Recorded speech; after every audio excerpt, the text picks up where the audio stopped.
আসন পুনর্বিন্যাসের প্রতিবাদে ফরিদপুরের ভাঙ্গায় রণক্ষেত্রে পরিণত হয় পুরো এলাকা।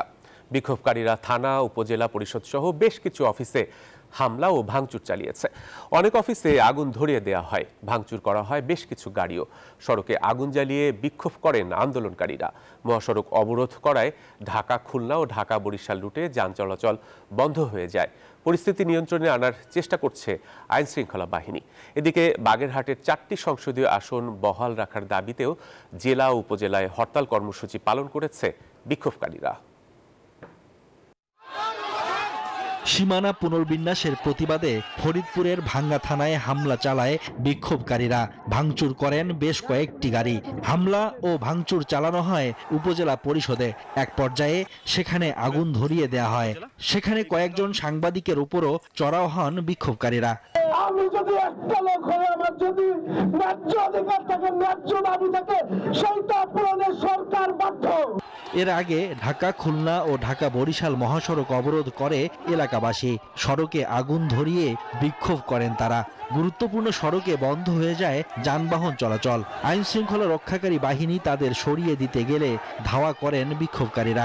বিক্ষোভে যোগ দেন হাজার। বান্ডেল থাকলে প্রতি সেনমানিতে টাকা বাঁচবে। বিকাশ সেনমানি বান্ডেল কিনে জিতুন প্রতি লেনদেনে। গ্রামবাসী এক পর্যায়ে বিক্ষোভ রূপ নেয় রণক্ষেত্রে। ভাঙ্গা ঈদগাহ মসজিদের সামনে বিদ্যুতের খুঁটি ফেলে টায়ার জ্বালিয়ে বিক্ষোভ মিছিল ও সমাবেশ করেন এলাকাবাসী। আইন শৃঙ্খলা রক্ষাকারী বাহিনীর কয়েকটি গাড়িও ভাঙচুর করা হয়। বিক্ষোভকারীদের দাবি, ভাঙ্গা থেকে যে দুটি ইউনিয়ন কর্তন করা হয়েছে সেই দুটি ইউনিয়নকে ভাঙ্গার সঙ্গে সম্পৃক্ত করে গেজেট প্রকাশ করা না হলে তাদের আন্দোলন চলবে। এই দাবিতে আজ দ্বিতীয় দিনের মতো সড়ক অবরোধ কর্মসূচি পালন করছেন ক্ষুব্ধ এলাকাবাসী।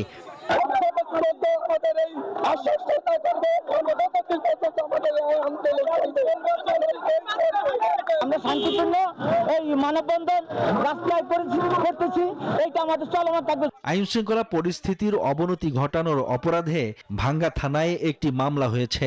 তাদের আইনের আওতায় আনার কথা জানিয়েছে পুলিশ। ব্লক করা তো বেআইনি, যখন রাস্তা ব্লক করবে তখন তো বেআইনি কাজ। বেআইনি কাজ হলে তো আমাকে আইনগত অ্যাকশন নিতে হবে, আইন প্রয়োগ করতে হবে।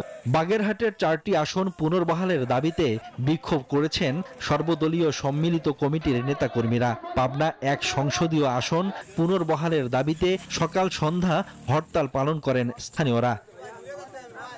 Desk report, news 24।